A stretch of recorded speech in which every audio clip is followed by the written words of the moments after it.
Então, mas ele sabe que a eleição não começou ainda, que tem muito chão para rodar, mas está feliz, de qualquer forma, transitoriamente feliz. Sucesso. Deputado Presidente. Newton Cardoso. Newton. Se eu tivesse com 120 quilos, talvez. Né? Mas, deputado Lelo Coimbra, já que foi pelo Exalci, foi antecipada essa discussão, eu quero dizer que não é preciso buscar discursos do Partido dos Trabalhadores de 10 anos atrás para mostrar nosso compromisso com a educação. Em todos os lugares que nós administramos, sejam prefeituras, no meu caso em São Carlos somos a 33% do município, como em estados, e como o governo do presidente Lula mostrou, lamentavelmente, com todo respeito ao Marinho, não tem nenhuma consistência aos dados que ele aqui apresenta, e é só buscarmos todas as informações do Ministério da Educação e da IPEA, mostrando que subiu de 3,5 para 5,1, 5,0, dependendo do cálculo. Mas a evolução de um orçamento no Ministério da Educação de 19 para 86 bilhões de reais mostra o quanto esse país avançou e os percentuais de educação estão ainda aquém daquilo que nós precisamos. Estava dizendo que o deputado Exalci não precisa ir buscar tão longe depoimentos, porque o próprio Partido dos Trabalhadores defende os 10% para a educação nesse momento, como defendia hoje, não é ontem, não é há 10 anos com os depoimentos do Gilmar Machado, do Paim. É só pegar as nossas emendas de agora. Minha emenda, eu assinei 10%. Continuo absolutamente idealizando que é disso que se trata.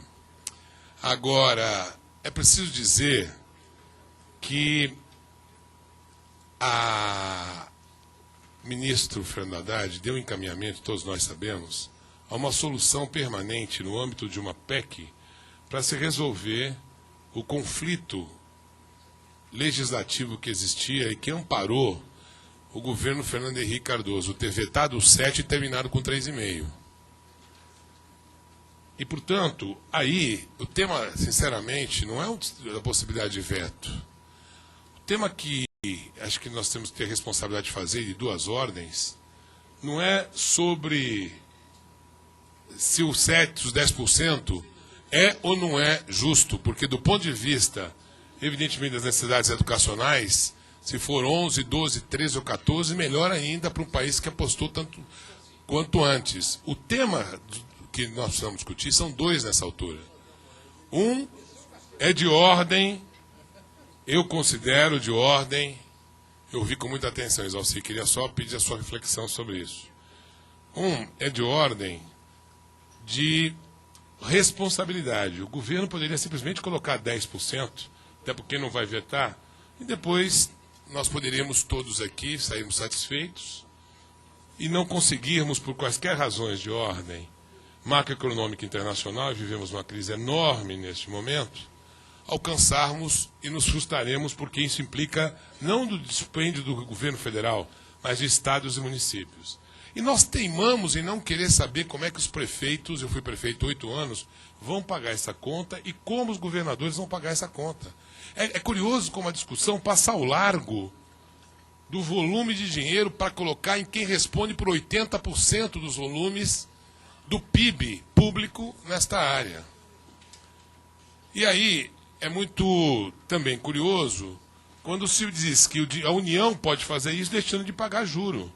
Calote não deu certo, não dará certo, e está diminuindo, como o ministro da Fazenda nos mostrou.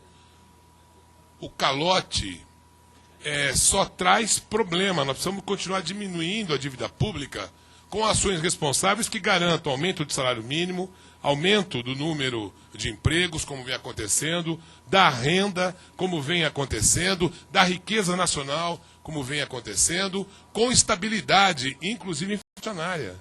O que não tivemos nas outras oportunidades da década perdida. É preciso dizer que durante o governo Fernando Henrique Cardoso foi proibido por lei, proposta pelo Executivo, a criação de um único estabelecimento de educação federal técnica neste país. Proibido. ministro Paulo Renato, presidente Fernando Henrique Cardoso. E o presidente Lula demorou ainda para poder criar as condições específicas, só derrubou em 2005 este ato de insanidade contra a juventude e contra o mercado de trabalho brasileiro. E criou, a partir daí, nada mais, nada menos que 214 novas escolas técnicas. E agora, apresenta Dilma, mais 204 escolas técnicas, 14 universidades, mais de 100 e tantos campos universitários pelo Brasil, mais 1 milhão no ProUni, mais 8 milhões no Pronatec. Sem falar nos programas de apoio e ajuda aos municípios, aos estados. Quando se passa ao largo dessa discussão, se faz, deputado Exalci, uma enorme injustiça. Uma enorme injustiça em passarmos aos largos daquilo que reconhecidamente o Brasil, em geração de oportunidades, diminuição de desigualdades regionais, o elevado montante de recursos que se aplicou depois de 2 décadas perdidas, das quais em 8 anos do governo Fernando Henrique Cardoso, nenhuma universidade federal foi criada. Eu era reitor e nós passávamos a pão e água. Nós, reitores de universidade, não tínhamos dinheiro para pagar a conta da luz, da água. Nossos salários eram arrochados. E nós vivemos períodos das trevas naquela oportunidade e ninguém fala isso.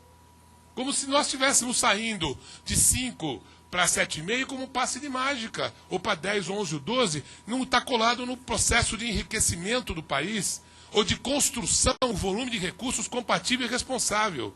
O que o governo está nos propondo a refletir é: vamos chegar a 7,5 e vamos, ou a 8,1, mas vamos fazer com responsabilidade, em função da condição do Brasil vis-à-vis com a conjuntura internacional. Aí o deputado Vagnoni faz um exercício de meses ouvindo o Brasil todo e põe na ponta do lápis metas que, se nós fôssemos capazes de atingir com 7,5 ou 8,1, esse país faz uma revolução educacional. Eu temo que nós não consigamos chegar aos 7,5 ou 8 se houver dificuldades no plano internacional, como está acontecendo. A Europa está se desmanchando. E não se faz essa discussão. O impacto no PIB vem diminuindo e não se faz essa discussão. Qual é a evolução que nós conseguimos até agora e as metas audaciosas colocadas pelo deputado Vagnoni? A gente esquece de ler no relatório que está colocado da quantidade de vagas. Nós vamos ter o aumento do número de vagas em todos os setores, em todos os graus, em todos os níveis. E eu quero saber por que é que não se discute como é que vai financiar a educação. Como é que nós vamos chegar a esse 7,5%, a esse 8%? Eu, particularmente, acho que sem reforma tributária, sem taxar grandes fortunas, sem royalties do petróleo, sem royalties do setor mineral, e este Congresso vinculando esses recursos à educação e à inovação tecnológica, nós não vamos conseguir cumprir sequer as metas do 7,5%. Então não se trata de chamar há 11 anos o testemunho do Partido dos Trabalhadores, como se nós tivéssemos renegado a nossa bandeira, a qual nós não só defendemos, como na prática as implantamos. Em todos os governos que realizamos, diferentemente de outros que defendem os 10, não só vetaram, como ainda subfinanciaram em municípios e em estados a educação brasileira. Então essa disputa partidária é absolutamente, na minha opinião, deputado Lelo e demais membros dessa comissão, ela é absolutamente, neste momento, não só injusta, como ela não nos ajuda a construir o que nós queremos. Sabe por quê? Porque se nós não fomos capazes de votar aqui um índice negociado entre nós, e nós, educadores, aí sim, Rogério tem razão, temos que abandonar o discurso apenas panfletário político e trabalhar na construção de uma proposta real, que chame os governadores e chame os prefeitos para a sua execução. Se isso não acontecer, nós corremos o risco de deixar a meta 20 para dentro do plenário e vermos um Congresso claramente conservador, que fez o que fez no Código Florestal, que fez o que fez para atrasar a votação do fim do trabalho escravo, desvirtuar as outras 19 metas que nós temos aqui. Portanto, a responsabilidade não é só do atraso, porque se nós atrasarmos, nem a influenciar com o PNE as eleições municipais de daqui a 5 meses, nós vamos ser capazes de fazer. Porque não fomos capazes de cumprir. Portanto, é preciso ter aqui um compromisso de construção de uma solução pactuada, suprapartidária, que não jogue na lata do lixo uma história tão rica em que o Partido dos Trabalhadores foi e continuará sendo o grande protagonista da bandeira na prática e não só no discurso, na prática e não só no discurso, na prática e não só discurso da evolução, do desenvolvimento do país por meio da educação. Quero chamar a todos os colegas a responsabilidade que nós temos de construir neste âmbito, para não ir para plenário apenas algo que vai dar luz a A, B, C ou D discussões, mas que pode correr o risco não só do atraso, não só de diminuir a discussão das campanhas municipais, mas, sobretudo, de vir a retroceder bandeiras importantes, que são as 19 outras, em particular a que mais nos interessa, que é ter o salário dos professores da rede básica dobrado em 10 anos, para a gente dignificar a profissão do magistério. Caso contrário, não haverá qualidade da educação básica brasileira. Então, eu lamento iniciarmos uma reunião dessa responsabilidade com um posicionamento de chamar atenção para eventuais incoerências que não existem. Não precisa o deputado Isalci lembrar o Gilmar Machado de 10 anos. Ele continua falando em 10%, mas é responsável como líder pela construção desse projeto. Sejamos justos com ele e respeitosos com a posição do Gilmar Machado, do Paim e todos aqueles, Newton Lima inclusive, porque eu assinei a emenda dos 10%, mas estou disposto aqui a negociarmos uma proposta coletiva em nome da educação e não de pequenas brigas e de injustiças partidárias, uma discussão no tema da maior relevância para a educação brasileira. Estão inscritos a Dorinha, pela ordem, a Flávia e o Gilmar. Não, desculpe, Flávia, eu olhei para você e falei, Flávia. Nenhum. O Rubens